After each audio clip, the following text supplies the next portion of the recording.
नमस्कार। वैसे तो गिलोय का काढ़ा बहुत तरीके से बनाया जाता है, लेकिन आज की वीडियो में जो काढ़ा बनाने का तरीका है वो अर्थराइटिस, हड्डियों के दर्द, पीठ के दर्द, साथ ही सर्दी, खांसी, बुखार, जुकाम, वायरल इन्फेक्शन, लंग्स में इन्फेक्शन, कोरोना, टाइफाइड, इन सब के लिए विशेष रूप से बनाया जाता है। ये काढ़ा किस तरह से लिया जाना चाहिए और इसकी क्या क्या खुराक है, कब कब लिया जाना है, ये वीडियो के आखिर में हम चर्चा करेंगे। तो चलिए बनाना स्टार्ट करते हैं। सबसे पहले चाहेंगी आपको 1 चम्मच साबुत काली मिर्च पाउडर। आप मत लीजिएगा। जो काली मिर्च है उसका तेल पिसा हो तो उड़ा हुआ रहता है। काली मिर्च इसलिए आवश्यक है कि इसमें जब हम औषधियाँ ले रहे हैं तो जब तक काली मिर्च ना होगी तो शरीर में वो अवशोषित नहीं हो पाएंगी। साथ ही आपको चाहिएंगी 7 लौंग। लौंग के आप फूल तोड़ लीजिएगा, क्योंकि फूल कुछ खास बीमारियों में ही काम आते हैं, तो आप फूल इनके तोड़ के निकाल दीजिएगा। लौंग एंटीवायरल, एंटीबैक्टीरियल, एंटीफंगल है। इसके साथ ही जो लौंग की तासीर है वो शरीर के अंदर गर्मी उत्पन्न करती है, जो कि हमारे जो रोग प्रतिरोधक सेल होते हैं उनके लिए बहुत ज़रूरी होती है, और वो प्राकृतिक गर्मी होनी चाहिए ताकि वो तेज़ी से अपना काम कर सके। इसके साथ ही खून में जब थोड़ी गर्मी आती है तो हड्डियों में जहाँ पे खून इकट्ठा हो जाता है जिस वजह से दर्द होता है, उसे भी ये जो है स्मूथ करके और शरीर के अंदर दर्द को दूर कर देती है। इसके अलावा हमें चाहिए कि गिलोय की डंडी। तो ये आप देख रहे हैं मेरे साथ इस समय गिलोय है। अगर आप जो गिलोय का माप है, बहुत बार लोग पूछते हैं किस तरह से ले, तो बहुत आसान है। आपकी जो भी उम्र हो 5 साल से ऊपर, तो अब अंगूठे के बराबर ही आपको गिलोय लेनी है। तो ये गिलोय अंगूठे के बराबर आप नाप लें और फिर उसे हम टुकड़ों में काटेंगे। अगर आपके पास गिलोय ताज़ा नहीं है तो आप किसी भी कंपनी का जिसमें प्रिजर्वेटिव ना हो गिलोय का पाउडर भी काम में ले सकते हैं। गिलोय का जो पाउडर है जनरली डब्बों पे लिखा रहता है कि कितनी मात्रा लेनी चाहिए, लेकिन अगर आप एक बार की खुराक बना रहे हैं तो कम से कम हमें 1 चम्मच जो चाय का होता है उतना गिलोय का पाउडर चाहिएगा। अब हम जो है गिलोय को नापने का जो तरीका है उसे एक बार फिर से देख लेते हैं। ये देखिए गिलोय जो है ताज़ा इस तरह से दिखती है। एक बात मैं आपको ज़रूर बताना चाहती हूँ कि अगर आप वयस्क हैं और भारतीय जो आयुर्वेदिक पद्धति है उस पर आपको अटूट विश्वास है, तो आप गिलोय के अंदर एक चिपचिपा पदार्थ निकलता है सफ़ेद रंग का, उसके अंदर जो ना गूदा होता है, उसे अगर आप रस ना खाएं और सिर्फ उस गूदे को ही चबाएं तो आपके लिए प्रतिदिन सुबह वो बहुत ही श्रेष्ठ रहता है। अब मैंने अंगूठे की मोटाई के हिसाब से गिलोय की जो है डंडियाँ काट ली हैं, और तकरीबन ये लगेंगी 3 डंडियाँ जो मेरा अंगूठे की मोटाई है। इनके ऊपर का जो छिलका है, जब आप इन्हें पतले टुकड़ों में काट लेंगे ना तो आसानी से इस तरह से उतर जाता है। इस छिलके को आप लेना अवॉइड कीजिएगा, क्योंकि ये बहुत सारी बीमारियों में दूसरे तरीके से काम आता है, यानी छिलका जो है वो आप इस काढ़े में काम में मत लीजिएगा। तो इस तरह से ये जो मैं आपसे बात कर रही थी कि इसके अंदर एक जो सफ़ेद हिस्सा इस समय जो देख रहे हैं, मैं जूम करके को दिखाती हूँ, दरअसल ये ही इसकी दवा है। और जब आप गिलोय की डंडी काटें और उसके अंदर अगर ये सफ़ेद गूदा नहीं है तो वो गिलोय आपको ज़्यादा फ़ायदा नहीं देगी। ये बहुत ज़्यादा चिपचिपा होता है। मैं आपको कोशिश करती हूँ कि दिखाने की कितना चिपचिपा होता है। देखिए अगर मैं इसे इस तरह से लगा लेती हूँ तो ये गिर नहीं रहा है, आप देख रहे हैं ना। तो शुद्ध गिलोय पहचानने का भी यही तरीका है, ये नहीं गिरेगा।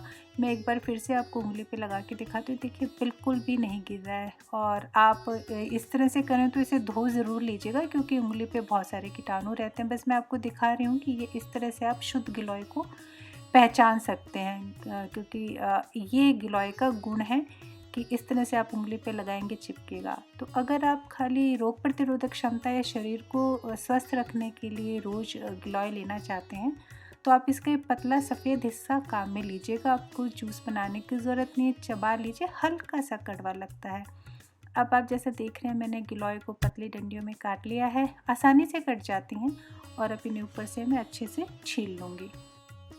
अब अगली महत्वपूर्ण 2 औषधियाँ हैं। पहली है अदरक। अदरक इस समय बहुत अच्छी आ रही है और उसमें बहुत ज़्यादा रस है। इसको पहचानने का तरीका है कि आपको आधा इंच के बराबर एक अदरक लेनी चाहिए।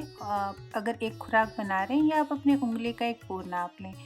और दूसरी है हल्दी। हल्दी भी आपको आधा इंच के बराबर या उंगली के पोर के बराबर आप लीजिएगा। हल्दी और अदरक एक ही परिवार के सदस्य हैं, यानी कि जो दोनों का अगर बॉटनिकल अपन बैकग्राउंड देखेंगे ना तो दोनों एक ही परिवार के हैं। हल्दी एक बार आप काट के ज़रूर देख लीजिएगा कि वो अंदर से केसरिया या पीली हो।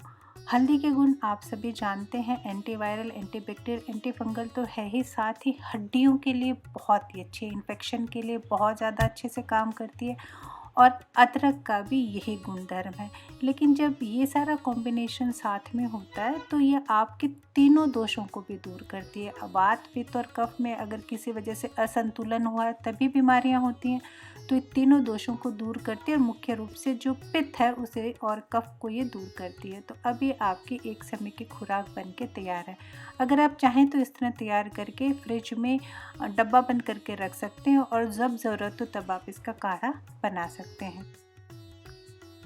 मैंने बहुत ही कम लोगों को देखा है जो काली मिर्च, लौंग या इस तरह की जो सूखी औषधियाँ उन्हें धोते हों, पर दरअसल इन्हें धोने की बहुत ही ज़्यादा ज़रूरत है। बहुत हाथों में से गुजरती हैं और इन पे सबसे ज़्यादा कीटाणु लगे रहते हैं, क्योंकि इनमें स्वाभाविक गर्मी है और कीटाणु मरते नहीं हैं। तो आप इन्हें साफ़ पानी से ज़रूर धो लें, नल का पानी आप काम में मत लीजिएगा। एक चीज़ मैं आपसे और कहना चाहूँगी कि अगर आप औषधि बना रहे हैं तो फिर दस्ताने पहन के बनाएं, क्योंकि हमारे हाथों का जो गुण धर्म है, जो अगर हमारे शरीर में भी कोई तत्व प्रधान है तो उसका रस पानी में जाता है। तो आप इस तरह से इन्हें एक बार अच्छे से पानी में से धो लें और किसी भी फिर मिक्सी के जार के अंदर इन्हें निकाल लीजिए। और अब इसमें थोड़ा सा पानी आप डालिएगा, क्योंकि ज़्यादा पानी ना डालें क्योंकि हमें काढ़ा बनाना है, तो बहुत थोड़ा पानी डाल के आप इसे मिक्सी में पीस लीजिए। ये आसानी से पिस जाता है क्योंकि सभी औषधियाँ ऑलमोस्ट कच्चे हैं और उनमें काफ़ी पानी है और पिसने के बाद आपको इस तरह नज़र आएगा। अगर आप इसकी एक दिन में 2 से ज़्यादा या 1 से ज़्यादा खुराक लेते हैं तो आप इसे एक बार ही पूरे दिन का काढ़ा बना के रख सकते हैं, तो उस हिसाब से सामग्री बढ़ा लीजिएगा और फिर आप इसे पीस लीजिए। अब मैं आपकी जानकारी के लिए एक छोटी सी बात आपसे जो है साझा करना चाहती हूँ। चरक संहिता हो, सूश्रुत संहिता हो या कोई भी आयुर्वेदिक ग्रंथ हो, उसमें जो काढ़ा बनाने का तरीका है वो ये है कि आप जितनी औषधि की सामग्री ले रहे हैं उससे 4 गुना आपको पानी लेना चाहिए और फिर जो 4 गुना पानी धीमी आंच के ऊपर पुनः उतना ही रह जाए जितनी हमने सामग्री ली थी, वो काढ़ा होता है। तो जब भी आप काढ़ा बनाएं, अगर आप इस नियम को ध्यान में रखेंगे तो ही आपका काढ़ा सही और सर्वश्रेष्ठ बनेगा। तो ये जो आप देख रहे हैं मेरे सामने, ये बहुत ही कम जो है पिसा हुआ औषधियों का जो गूदा है और इसके अंदर मैं 4 गुना पानी मिलाऊंगी। पानी आप या तो उबला हुआ मिलाइएगा या फिर आप बिस्लेरी या डिस्टिल्ड वाटर मिलाइएगा। इसके साथ ही हमें चाहिए तुलसी जी के पत्ते। यहाँ पे मैंने शाम तुलसी जी ली हैं जो थोड़ी गहरे रंग में होती हैं। आपको एक बार के काढ़े के लिए 20 तुलसी जी के पत्ते चाहिए। तुलसी जी के पत्ते लेने का कारण ये है कि जब भी हम बीमार होते हैं तो सबसे पहले हमारा पाचन तंत्र खराब होता है और पाचन तंत्र को दुरुस्त रखने के लिए तुलसी जी के पत्तों की बहुत आवश्यकता है। तो जब इसमें हल्का सा आपके काढ़े में देखिए उबाल आ जाए, आप देख रहे हैं हल्का हल्का रंग बदलने लगा है, तो इस समय आप डाल दीजिएगा तुलसी जी के पत्ते। आप तुलसी जी कभी भी पीस के काम में ना लें, क्योंकि अगर आप तुलसी जी को पीस के काम में लेंगे तो आपके दांतों की जो परत है उसको वो हानि पहुंचाती हैं।